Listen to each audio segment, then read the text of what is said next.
On les trouve dans toutes les régions jadis massivement industrialisées, telles l'Angleterre, le nord de la France, l'Allemagne ou la Belgique. La Wallonie en compte à elle seule plus de 1200 et beaucoup se demandent encore ce que sont ces collines à l'aspect étrange et parfois même repoussante. Mais ils sont là, imposants, immenses monticules issus et témoins d'un passé proche que fut la révolution industrielle. Tache noire du paysage nous rappelant la saveur aigre du sacrifice de plusieurs milliers de mineurs, mais néanmoins toujours présent aujourd'hui. Les terrils, surnommés les Petites Alpes en sol mineur, sont les vestiges parmi d'autres de l'exploitation minière.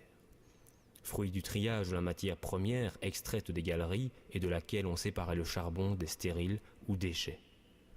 Ceux-ci étaient ensuite acheminés à proximité du site pour se dresser fièrement vers le ciel au fur et à mesure des extractions.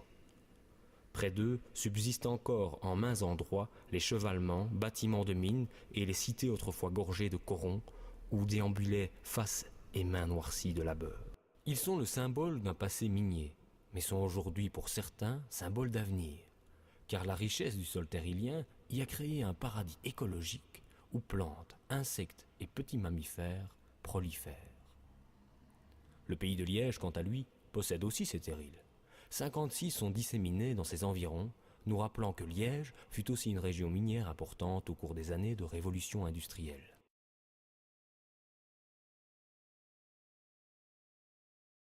La fermeture des dernières exploitations de charbon amène avec elle l'abandon des terrils. Ces derniers se retrouvent alors livrés à la nature, qui, en quelques dizaines d'années, entame un processus de recolonisation de ces collines artificielles. Un nouveau visage pour ce patrimoine à la sombre réputation. Le terril est d'abord constitué de schiste houillé.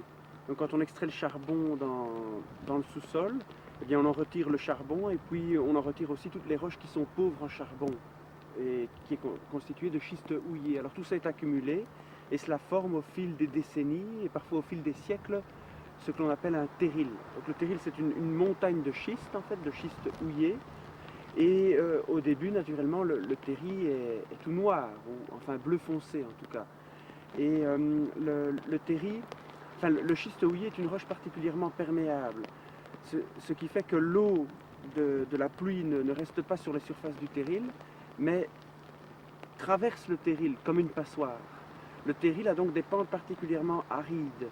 Et voilà pourquoi la végétation va d'abord coloniser le versant nord, qui est relativement moins aride.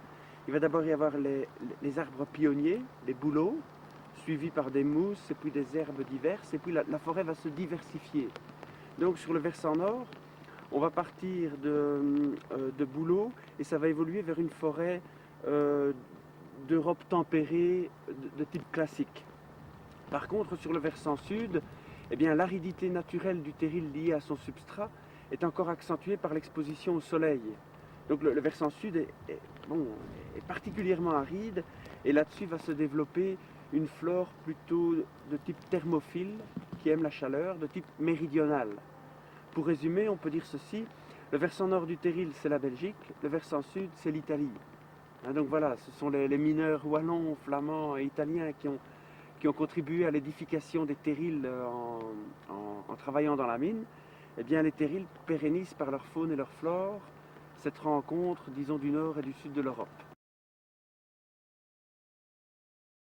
Les terrils comportent encore un certain pourcentage de charbon qui est variable, ça va de 10 à 40%. Et par un processus physique, ce charbon prend feu, enfin la combustion du charbon prend forme et cela génère des températures pouvant atteindre jusqu'à 600 degrés au cœur d'un terril. Et sur la surface du terril, le sol peut atteindre parfois 45 degrés. Et là-dessus, naturellement, vous avez des plantes particulièrement thermophiles, donc qui aiment une chaleur particulièrement accentuée. Donc c'est ça qui fait le grand intérêt des terrils. Vous avez une incroyable diversité de microclimats, tempérés, méridionaux et tropicaux, qui induisent eux-mêmes des écosystèmes liés à ces microclimats. La chaîne des terrils est une initiative de recensement des terrils wallons. Elle s'étend sur 200 km. partant de Bernissart en région montoise pour finalement s'arrêter sur le plateau de Herve. La chaîne liégeoise est donc le maillon est de la chaîne, la dernière étape. Elle comprend 56 terrils majeurs divisés géographiquement en 3 maillons. Le maillon ouest, aux environs de Flémal et Saint-Nicolas, où l'on retrouve la plus grande concentration de terrils de la région, le maillon du centre avec Vothem et Herstal, et le maillon est sur le plateau de Herve avec le site de la mine de Blény, dernière étape de la chaîne des terrils. L'aspect paysager spécifique de la vallée de la Meuse amène la particularité des terrils liégeois. Dans la chaîne des terries liégeoises, c'est qu'en fait les terries sont juchées sur les coteaux de la Meuse, qui sont relativement abrupts à certains endroits. Donc on voit, il y a la vallée de la Meuse donc, et ses coteaux raides, et les terries sont agrippées là-dessus. Donc ça a un cachet tout à fait particulier. Dans le Borinage, bon, les terries sont globalement dans une plaine et puis sur une faible déclivité. À Charleroi, ben, ils sont aussi sur les coteaux de la Sambre qui peuvent être un peu raides, mais enfin c'est quand même plus modeste. Mais quand on arrive à Liège, bon, il y a des coteaux quand même particulièrement abrupts, notamment à Saint-Nicolas. Et les terrils viennent encore accentuer cette impression de raideur du relief, quoi. Et bon, parfois ils apparaissent comme des gendarmes, comme le terril de Auré à Flémal. Hein, il est là juché comme un gendarme sur la Meuse, quoi.